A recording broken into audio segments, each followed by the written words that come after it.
Thank you. We'll make a start. I have apologies from the Mayor and also from Councillor Wilson for lateness. She's attending to another council business matter and will be slightly late. So I move that those apologies be noted and accepted. Thank you. Those in favour? Against? Carried.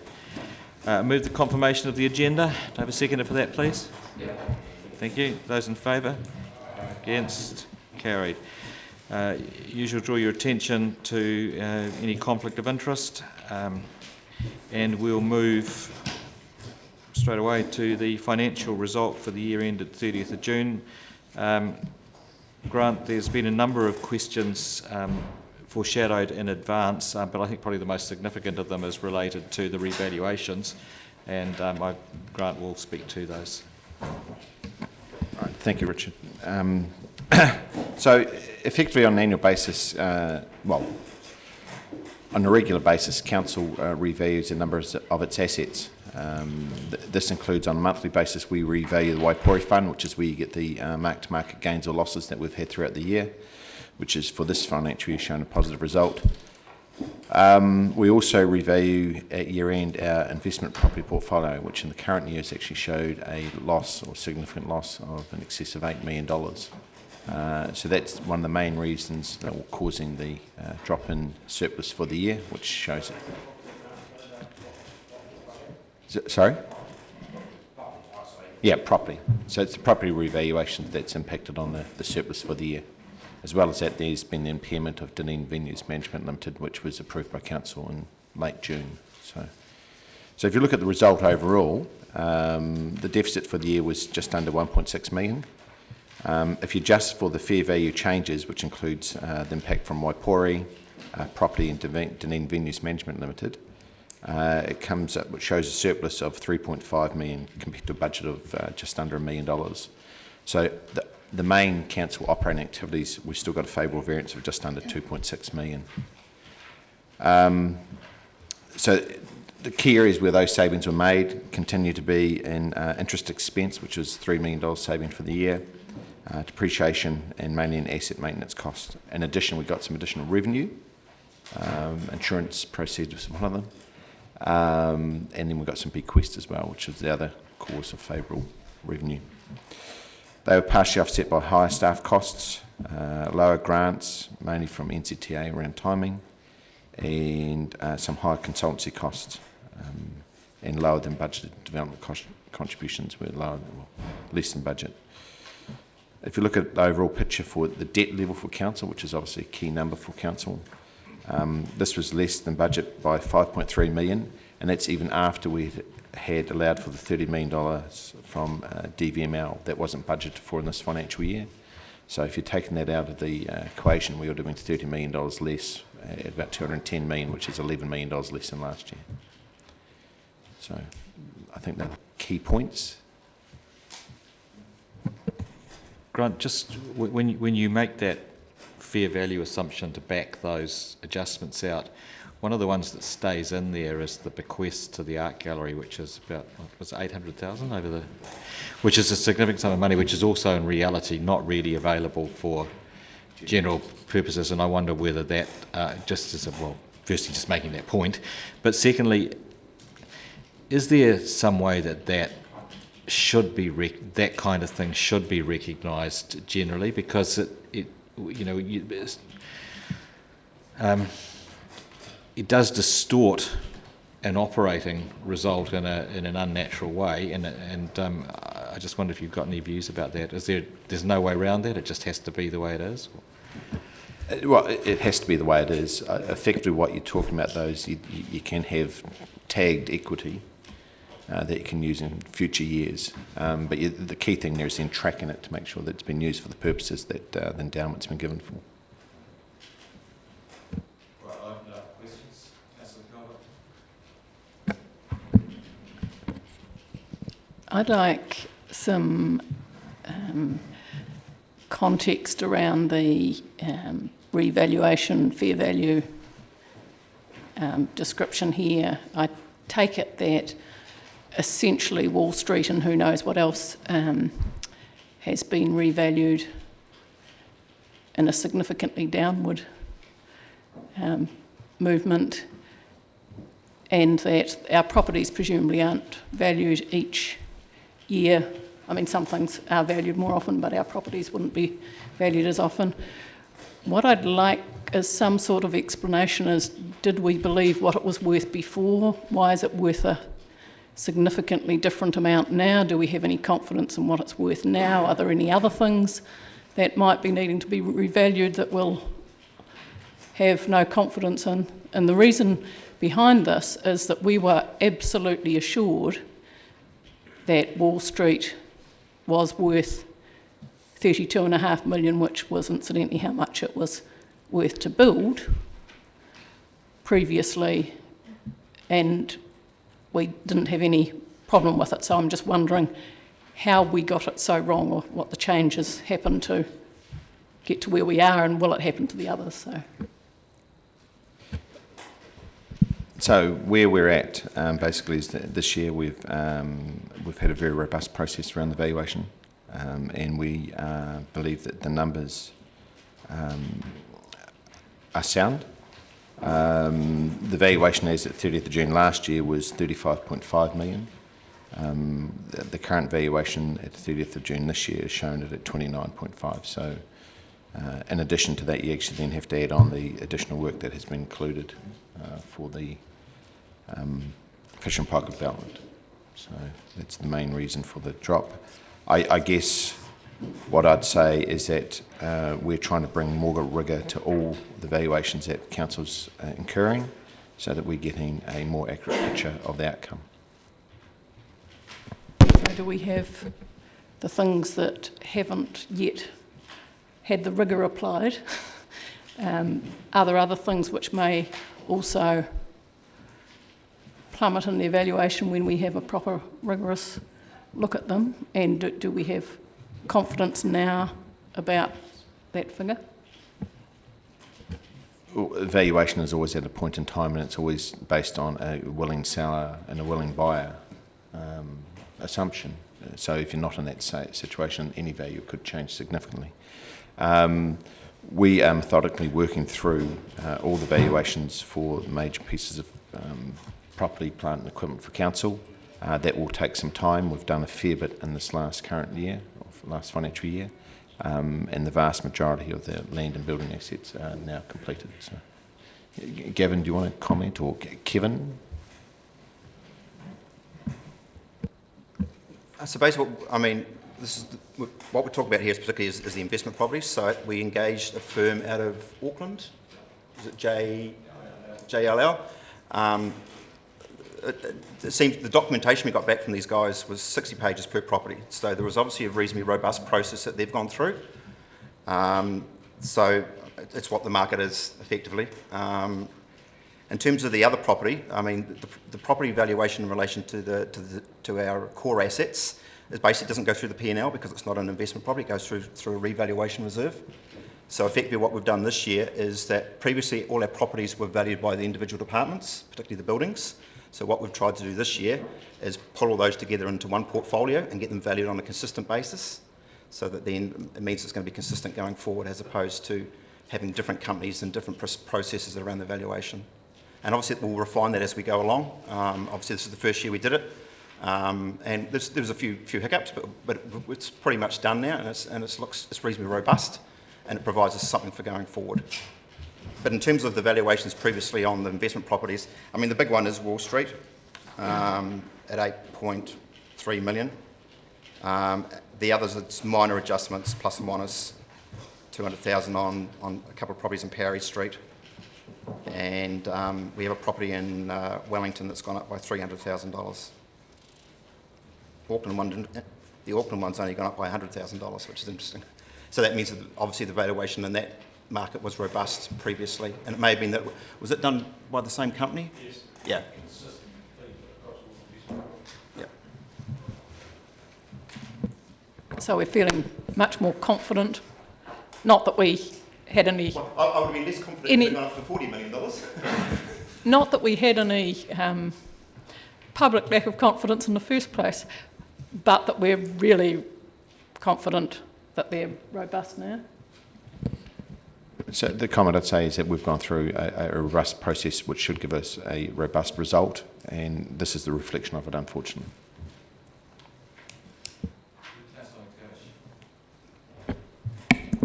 Thank you. Couple of questions. The health and safety stuff that's kicked in around Toitu, is that as a result of the legislation, or is that just as a result of an internal review that showed that we needed to increase staff for health and safety reasons? Internal review, yes. Do we anticipate that there will be significant changes to staffing requirements as a result of that legislation? No, Toitu was probably in particular it was the Chinese garden, Right. was the only area where you got low staff numbers, and there's an issue. If an incident does occur, you need to be able to respond accordingly. Yeah, okay. And I guess the second question was around the parks budgets. I don't know if it may not be the appropriate place to raise them, and I can raise them with Ruth later if that's most appropriate, but I guess it did surprise me that the seawall renewal or budget hasn't been required. There are a number of seawalls I can think of that have got some repairs associated with them pending, and also the Ocean Beach holding pattern costs, limited call on them. But I guess it's expected that will kick in the next month, is that right? Yes. Yep. Okay, thank you. Thank you. Just a couple of specific questions on 415 and 416. We're told constantly that there are capacity issues at Moana Pool, but we're also told fairly consistently that the revenue from that facility is under budget, and I'm just wondering how both of those things can be true. And this again may not be the right forum to ask that, but it does seem odd to me.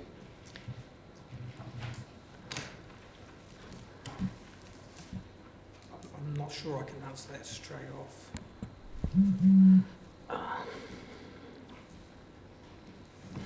No, I'd need to get back to you with that one. Okay, that's fine. And the second one was on 416, just around the budget for staff training savings across most departments, and just seeking an assurance that having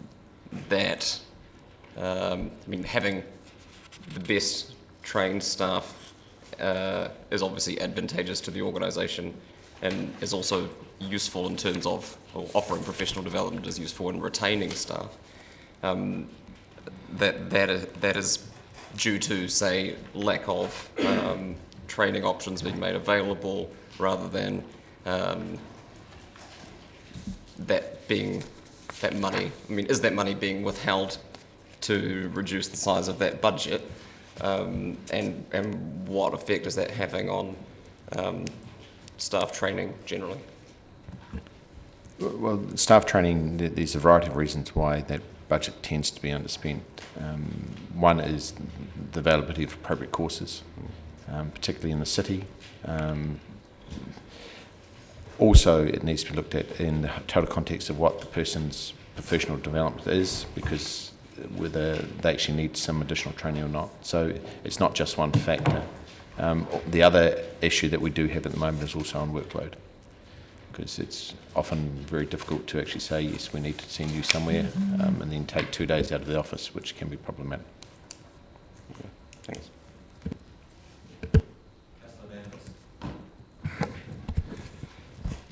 Valuations have been a vexed issue for me as an elected representative since I was first elected in 2004. Do I understand from the current claim of a very robust process around valuation, and please bear in mind that I've heard that same claim just about every year that I've been here. Yes, our valuations are very robust. Are we now using, as I understand it, a completely independent valuation company from outside of the city? Is it the intention that we keep using this external valuation company, and also use this valuation company for valuing land, for instance, especially if we're going to sell it? So we use, for this particular instance, for the commercial property or the endowment investment property, we've used a variety of valuers based on their skill set and the particular assets that we own. So JLL, who's the main one who did the Wall Street, they have specific expertise in the retail environment. So that's the reason we've used those as opposed to other values that we've used in the past. Right. The big difference that stands out for me is this massive drop, which I'm disturbed has been described as one of a few hiccups. Massive drop in the value of Wall Street as a result of an independent outside valuer. And I'm wondering if we shouldn't make more use of independent outside valuers, especially since I've been party to having to vote against a lot of sales of properties for which, quite frankly, I simply didn't believe the valuation as being accurate. Local valuers being subject to pressures which independent outside valuers may be less subject to. So is it the intention of council to use independent outside valuers more often as part of this very robust process, or are we still going to be using the same people that have, for instance, given us wildly different valuations of stadium land depending on who they were doing the valuation for? So we intend to use the best value for the job, and hopefully, from an economic development point of view, that they'll be a local value as well, because there are still some very good local valuers as well. Okay. Moving on to the write-down of 6.4 million of DVML. This is a write-down of non-property investments, $6.5 million. Can you give us a bit more detail about what these non-property investments were and the reason for this write-down? So that was effectively the difference between the DVML, as part of the stadium review, was said that it was going to change of ownership between council and the holding company. Also, as part of that process, you had to look at what the fair value of that company is worth. The fair value has basically been the historical cost of that company in the council's books to date. So effectively what it had been is that council would put in about $8 million into that company. We then said that the valuation of that is actually not correct. It therefore needs to be written down, which then wrote it down to the $1.6 million. Given that the value of DVML in January of this year was about 5.2 million, is that correct? I don't know off the top of my head, sorry. Okay, I've got this figure here of at the beginning of the year about 5 million. Does this now suggest that the value of DVML is now negative? No, what it suggests is the value of DVML was $1.6 million at the end of the financial year. Okay, end of financial year. And this non-property investment, DVML, what actually is it? Is it the IP of the company itself? What is it that has this drastically reduced value? It's the value of the company, Dunedin Venues Management Limited. But it's non-property, so it's what you could sell the company for? Yes. And that's been valued by? By who? Yeah, So that was done by a discounted cash flow method based on the future cash flow projections from the company. So it's an internal valuation? Yes. Okay, sorry, I just have to take some notes here. Because what's written here doesn't easily allow you to come to this sort of understanding, so I'm sorry if this is taking a bit of time. Yeah, so that decision went through council in June. Right. Look, I have some other questions as well. Can I just have a bit more time and come back to you with them? Thank you.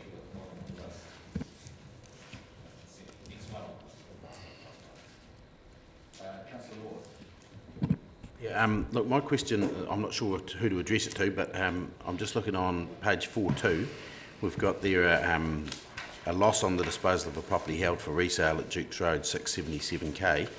Now, it also says note that the investment write-downs are non-cash, but I'm just wondering, what does that mean, held for resale, as in that hasn't sold yet, or it has all been sold and tidied up and we've just had a loss of 677k? I just wasn't sure. That Trent, Yeah, through you.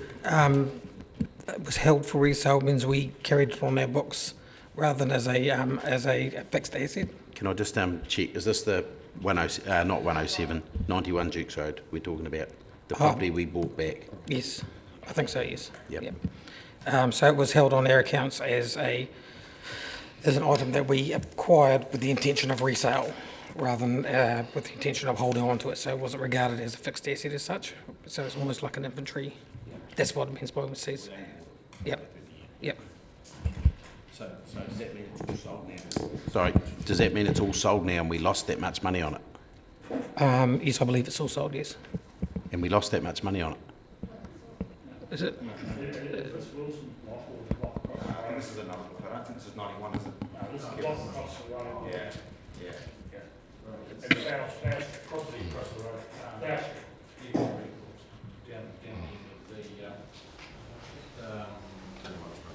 Timber treatment plant.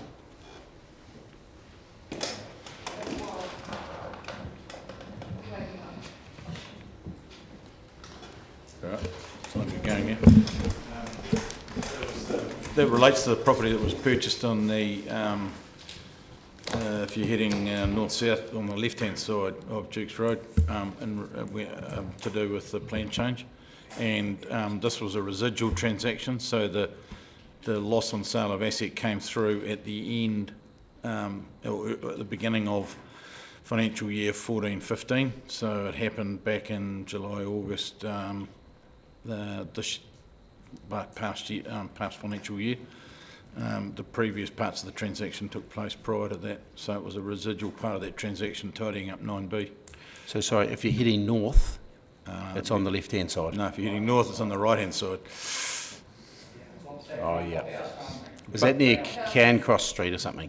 Near Cairncross Street and Flower Street, yep. Yep, okay, yeah. Yes. While I've got you at the table, can I just ask you, what's the situation with the Wilson Smeaton property that we bought? Do you know where you are with that? Yep, we're currently leasing the rural land and separately leasing the house and sheds, whilst we work through a development plan which is impacted by ORC resource consent issues at the moment. Yep, okay, thank you.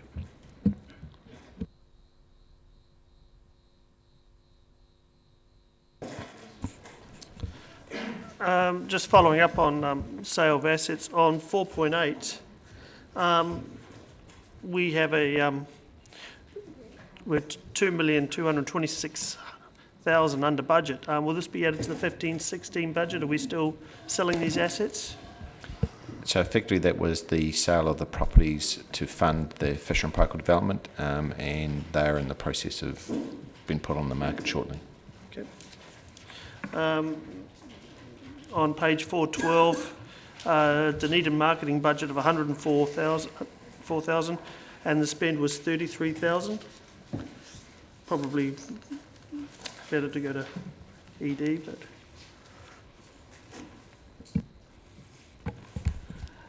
Through you, Mr. Chair. There are a number of things here.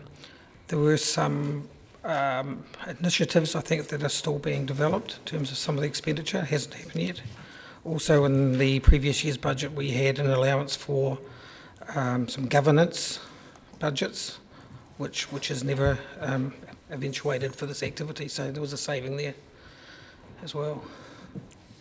Okay, and then following on then in 417, promotional costs were favourable by 261,000 across a number of departments, particularly in council communications, marketing, events and community development and regulatory services. Are we not telling the story here with the full budget, or is there a greater use of digital versus print, or? There's a combination. there's a significant move towards the digital media, so that's part of it. But overall, it's reasonably minor in council's budget. Understand that, but in telling the story of the city and the marketing budget,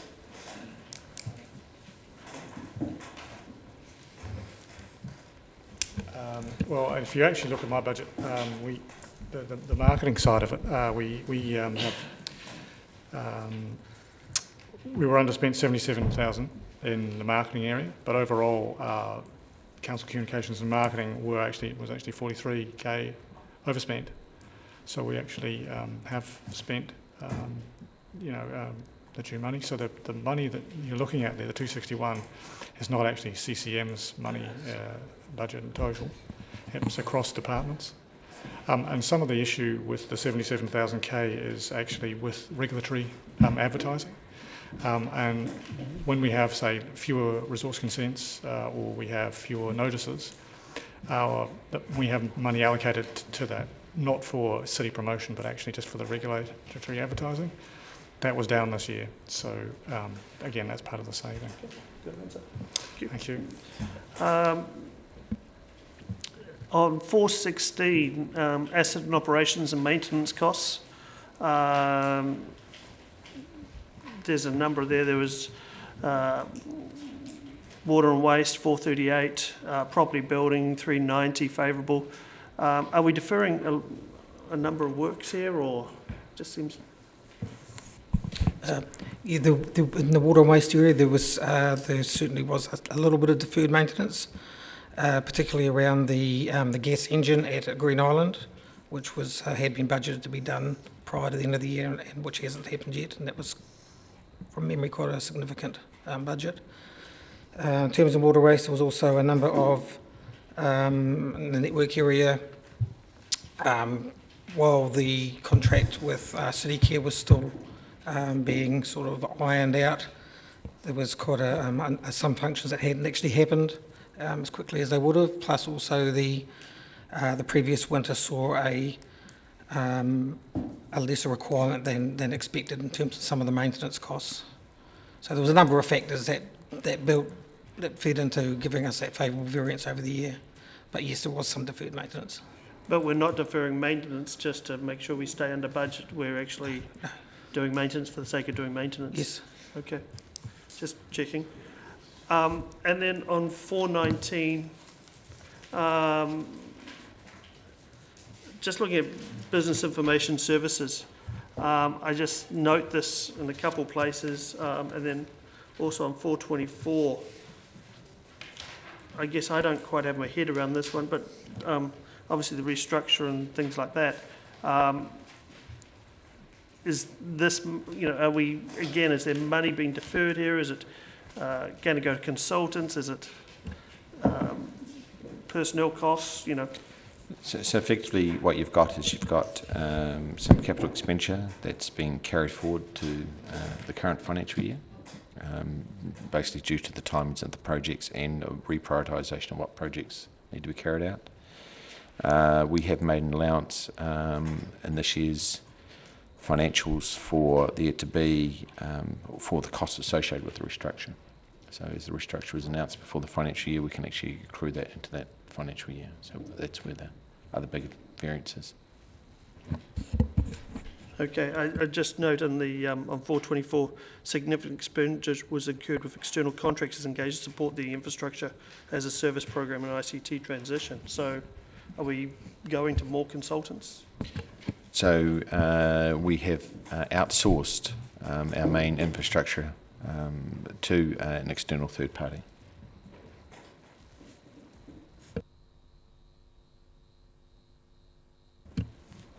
Grant, can I just, for clarification, because I'm not sure that it's clear from the report, and I'm certainly not clear, the revaluation around Wall Street in particular, it's my rather simplistic understanding that with retail property, in essence, your valuation is very dependent upon your rent roll.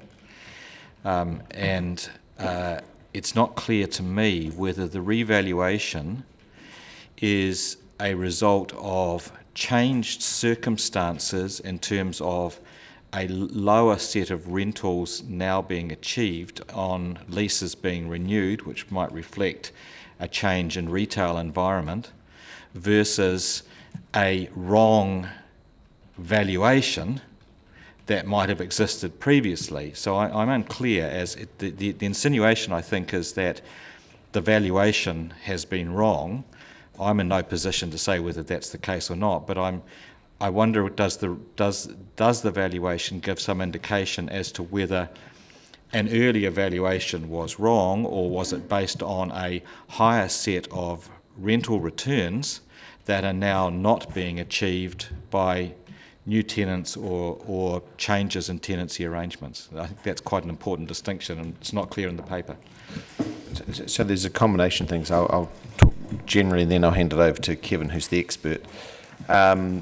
Retail is a very, very difficult environment at the moment, and that has definitely had an impact on the expected returns, because when they do a valuation, they actually look at then what are your likely returns to be in out years, and they're assuming that you can get an increase in your rent. That those increases in rent, you're not, at the moment, you're not being able to achieve that because the environment is very, very flat. Kevin, do you want to talk about the other points?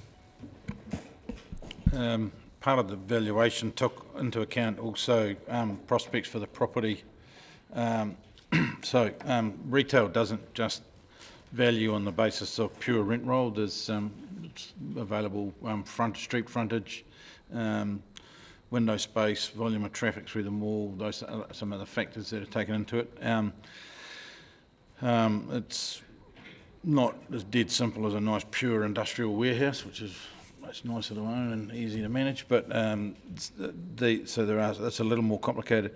The other factor that we've been looking at is the OPEX on the properties and the number of gross leases that we've got, and trying to understand which may not have been quite so clear in the past, is an understanding of our operating cost and our operating costs as compared to other similar sized malls, and how we compare and benchmarking ourselves. And to identify we have some work to do in that area, which we've been working on as well. So that's all of those things impact the valuation. I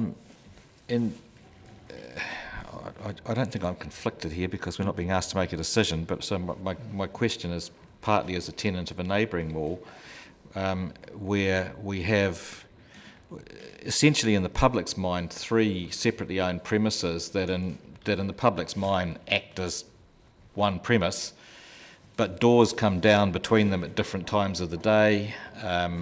We have a range of replicated management structures across them, all of which adds to operating cost. Has there been any engagement or around whether there may be some mutual benefit to all of the owners around rethinking some of those things that arise out of the multiple ownerships? Yeah, the answer is yes, probably without going into more detail.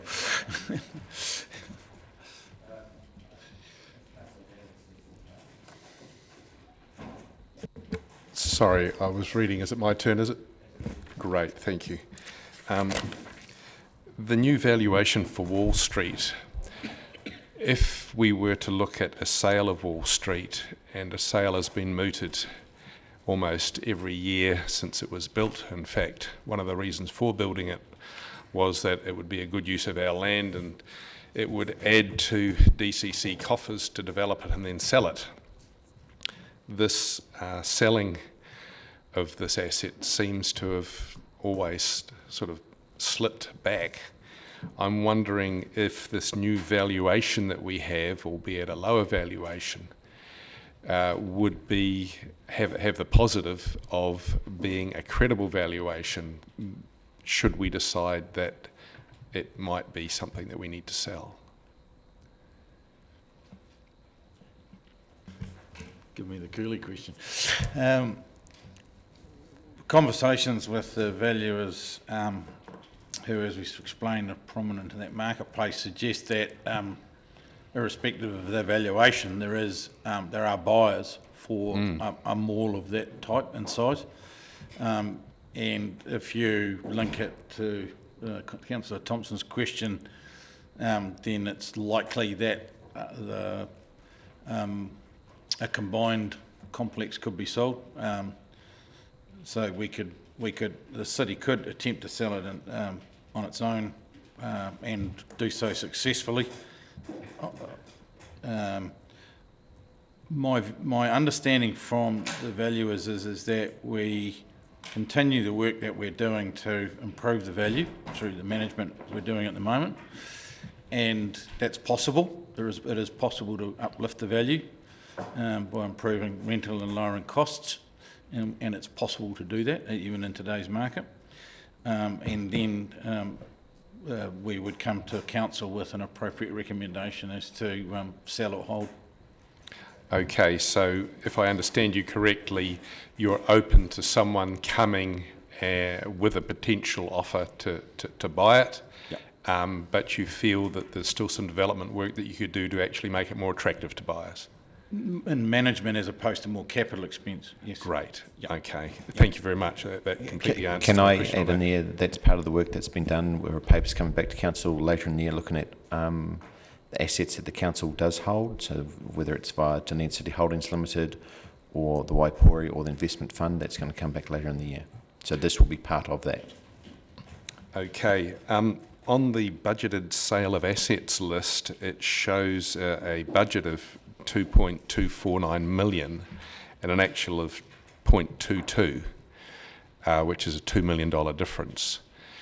Is this because you budgeted to sell Logan Park and didn't, or is it for some other reason?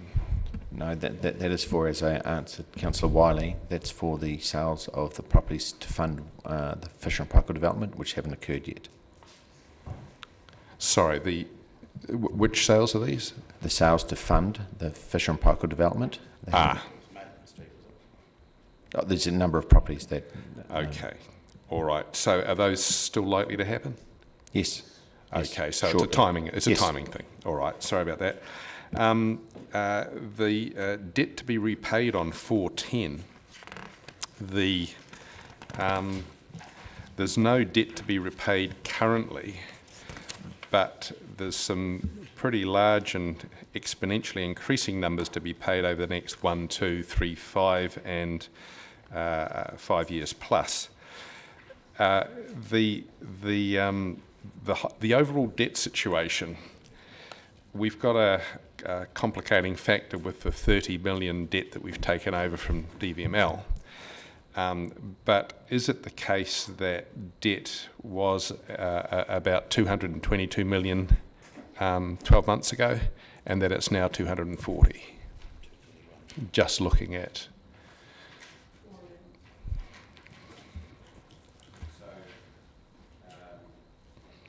That's the page he's talking to. The debt last year was 221.5, so 222 million. Yes. So currently our debt is at 240. Right. Now, there's the suggestion that that's really only because we've taken on the 30 million from DCHL, and in fact our debt has come down. No, we took the debt on from Dunedin Venues. Sorry, from Dunedin Venues. Yes. What did I say just now? DCHL. Pardon me. Sorry. So we've got a situation where we're looking at debt here, which is only really part of the debt. And the 30 million from DVML is making it impossible to really see where our overall debt is going. Can we have the overall debt included in these annual things at least? Because there are going to be people arguing that the debt's gone down and the debt's gone up ad nauseum, when in fact, when you're looking at just part of the debt, and the 30 million transfer highlights this, you're not actually looking at the whole picture. So when we bring the consolidated, which is the Dunedin City Holdings Limited and the other subsidiaries to council later in October, that has the whole picture, which will then show the total group debt. Right, and is the reason it's not in this is we don't have those figures yet? Well, this report is for Dunedin City Council only. Right, even though it is for Dunedin City Council only, my request really is regarding debt that it be a rational figure that we get some real idea of where debt is going, and we can't do that if we just look at DCC in isolation. Well, these accounts are for Dunedin City Council Yes, I only. heard that the first time. So this is the parent. The group will come to you in October. Okay. The $250,000 paid unbudgeted management fee to Dunedin City Treasury Limited, that $250,000, is that a person's wage, is it? Or I understand that there's only really one person doing that work anyway. That's incorrect. There's a number of staff in that area. So they effectively, in the past, they were employed directly by Dunedin City Treasury Limited. They're now employed by council, and then we pay a management fee between the two entities for that work. It also includes a number of overhead costs, including staff training and other costs. BIS and all that. Yeah. Right. Okay, so how many people do we now have working in Dunedin City Treasury then? And Dunedin City Treasury Limited, Yes. 0. Oh, so they all now work in council. right, but there used to be one, is that the No, case? there was closer to 2. Okay, so it's all been, all right. Thank you for that. My last question is that personnel costs have gone up again, and they seem to have been quite inexorable despite attempts to reduce personnel costs, and despite the personnel numbers actually going down, and also despite the consultant costs being higher than budgeted. So we've got a situation where personnel costs are going up despite consultants taking on more of the work and numbers going down. How can this be, and is there anything we can do to address this apparently inexorable rise?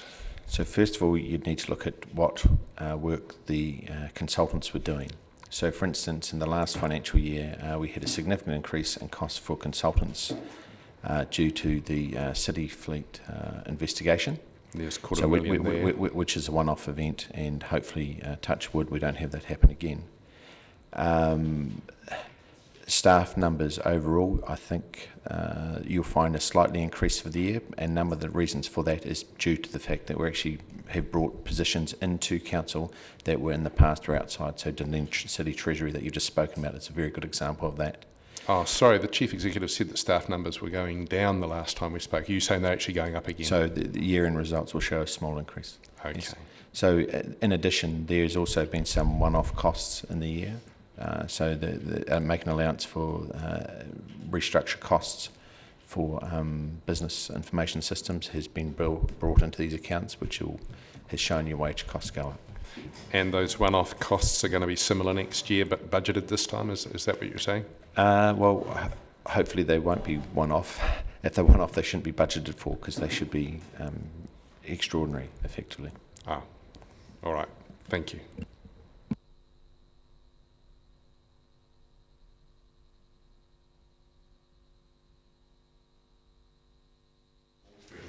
Following on from what the Chairman said about clarification of the value of Wall Street.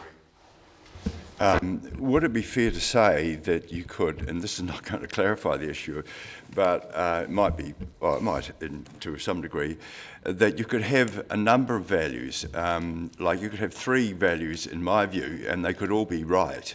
You could have insurance value, replacement insurance value. If the building was destroyed and burnt down, what does it cost to build it again?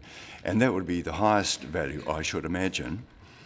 You could also have a value for the return on the rentals that you're getting that Councillor Thompson alluded to. And that would be a fair value as well. And probably in this case, I think is the one that we're using, and it's probably the lowest value. And there's also, and Mr. Taylor alluded to this, that you could have a value that if we decided to sell the facility, that would be a different value, because you would get an operator who could come in there and maybe look at it from a different point of view, to what we are and come to the conclusion that they could get a better return on their investment than what we could, and so they would put another value. So all those values, in my view, are correct. So to clarify the issue, and I'd ask Mr. Taylor, I suppose, is that the value that we have here is the value that relates to the return that we're getting from our clients. Yes, that's correct. Yeah. Yeah, thank you. And that's the lowest. And it's the value. lowest. It's the lowest by a long way. Yeah. Thank you.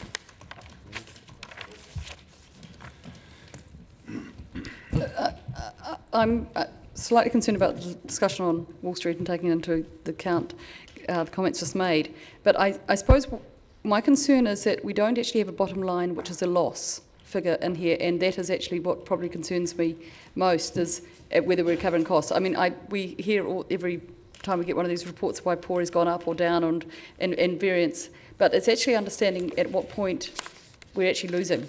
That concerns me, and whether when we do these reports, and the question is, should we not be worried so much about the new valuations, but at what point we're covering costs? I mean, or whether, and the trend that we're doing that at. And I don't know that on any of the reporting we've got that actually is clear to us. And would that be a better way of reporting that? So effectively what we have tried to do throughout the year is that we've removed Waipori, which is your mark to market, which is why on page 4.1 we have the surplus/deficit before Waipori. So that's trying to say the true operations. Unfortunately, in this particular year, we've had two major impairments, fair value adjustments that have impacted as well. And in hindsight, we probably should have actually split them out and shown that separately to give a bit more clarity. But we'll take that on and look at that for next year. That doesn't answer the question. The question for I said is, would we be better to be reporting on the trend as against cost? So what we actually bought it for and whether we're trending, or what we paid for the assets.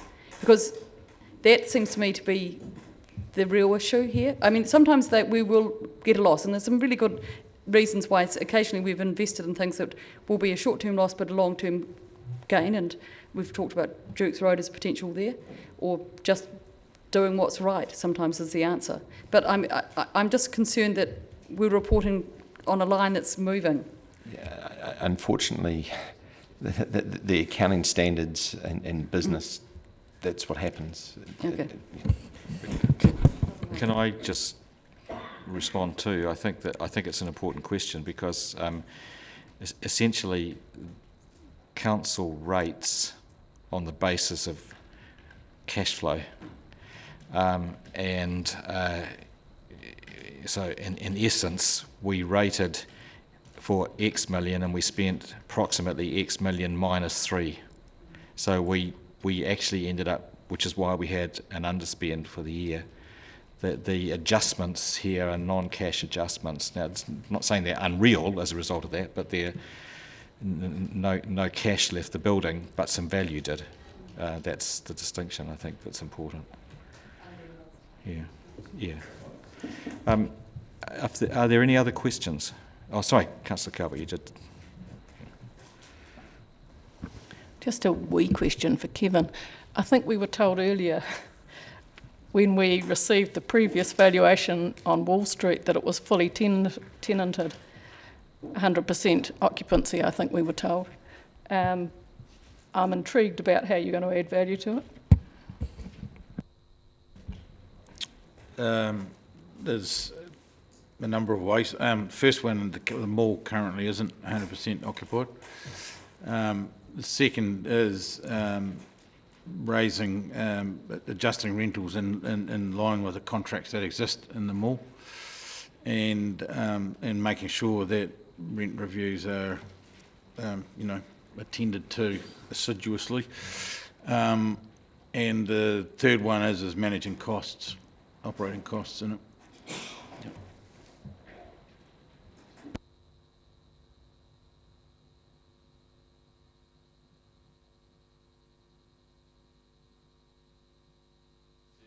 Any discussion?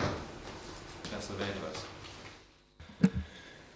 If now isn't the time to discuss the debt and how we're going to deal with it, someone please tell me when that is. We've got here, we've done the annual plan. We have a situation where this paperwork in front of us shows we had budgeted $18 million worth of interest to be paid. That's basically Dunedin dollars that get sent elsewhere and basically just keep us standing in one place. As it happens, we've only had to fork out $15 million because our overall debt was a bit less than budgeted. But $15 million in interest costs is still a Mosgiel swimming pool complex every year. $15 million going out of this city every year in interest costs, to me, is an abomination that we simply cannot continue to do, that we shouldn't continue to do, and that we should make very serious consideration about what we can do to simply wipe the debt. The standout options for wiping the debt, given that they represent companies in need of massive capital injection because of deferred maintenance, and given poor returns and given other issues, Delta and Aurora, to me, must be considered urgently for sale. I flagged this potential before. The reasons for selling both of these, to me, are never more pressing than when we get figures like we have today, showing that we're spending $15 million a year on interest costs. What is it that makes selling Aurora and Delta somehow not able to be brought to this table? What is it about these companies where year on year the supposed benefits coming from them turn out to have been mostly borrowed anyway? Where year on year we've had misrepresentation about, and I'll quote specifically, the $10 million one-off dividend that helped push the stadium over the line from the companies. That $10 million was essentially financed by borrowing another $13 million that same year. The SOI that says that these companies, such as DVML, are not allowed to spend more than $1 million without our say-so. Purchase of stadium seats, more than $1 million. Other purchases, not confirmed. And my requests to council staff about what we can do about council companies that don't operate within their SOIs basically comes down to, well, if it's tough enough, we can fire all the directors. Like that's ever going to happen. We have a situation which I believe we have to start thinking differently about. We can sit here and tick off in this report yet another $15 million of hard-earned Dunedin dollars being sent away for nothing but interest, and then trying to do other things for the city with this massive debt burden hanging over us. My suggestion is that we start seriously considering losing what some may consider an asset, and in private hands probably will be an asset, but as run could arguably be seen as a liability. And that is, we need to sell. We need to sell things that are either ready for sale, and I was hoping that Wall Street might be one of those. Maybe it will be soon. Let's hope that would be a start. But we need to sell seriously significant assets if we are ever to get out from under the thumb of this massive mortgage that this Dunedin city has. And I remind everybody here that mortgage comes from the French word that means death grip. We are in the death grip, the mortgage, of an unsustainable debt, and we need to deal with it. Thank you for hearing me out.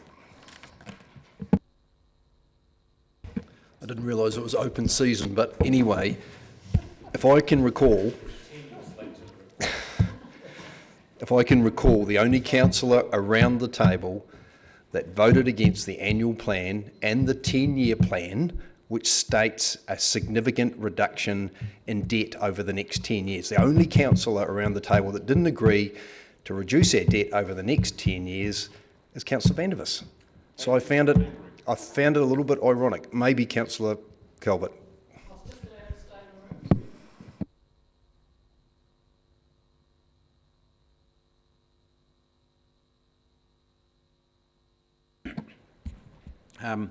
Last year we had $221 million. We added $30 million to it. Instead of having $251.5 million of debt, we've currently got 240. I'm actually not totally unsatisfied with that. I will be interested to see the group figures in October, but to me we have had a reduction, except the fact that we've taken that 30 from DVML in-house for obvious reasons. We made that decision because quite simply it wasn't tenable the way it was, and we were trying to get on top of the stadium once and for all. So I'm actually reasonably satisfied when I see these figures.